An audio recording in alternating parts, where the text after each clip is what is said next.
It's premature to discuss. We're only 2 months and 1 week into the agreement. I think performance has been good overall. If you look at the numbers in total, compliance has been high, certainly among the OPEC countries, and the non-OPEC countries are getting up there.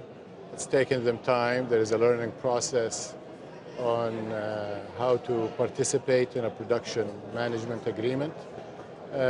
We want to see inventories in the second quarter. We want to see overall cohesiveness of the group and how we will work together.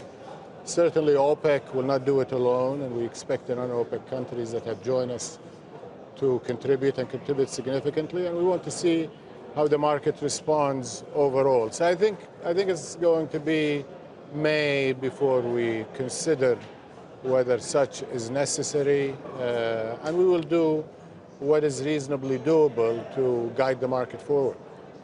Is Russia cooperating?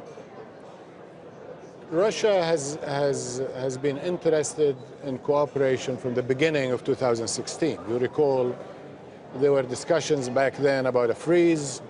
During 2016, production from OPEC and non-OPEC went up, including Russian production. And by the time we got to the fourth quarter, it was obvious to all of us that a freeze at those levels was going to be meaningless. So we had to get everybody off the freeze discussion into a production cut, which took some time and ultimately... You said it took a year in your speech just now. One year. It took a year because initially it was, for a long period of time it was a freeze, and a freeze at what level, which month baseline do we use?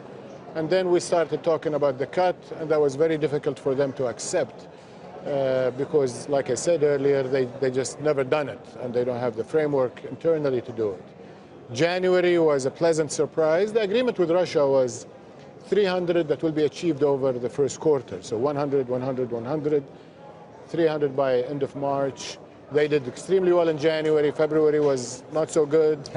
They cheated a bit in February. I wouldn't say cheated, but they did not do well enough. And I had a constructive, good meeting with Alexander Novak, my colleague from Russia, and he informed me that the first week of March has been very positive.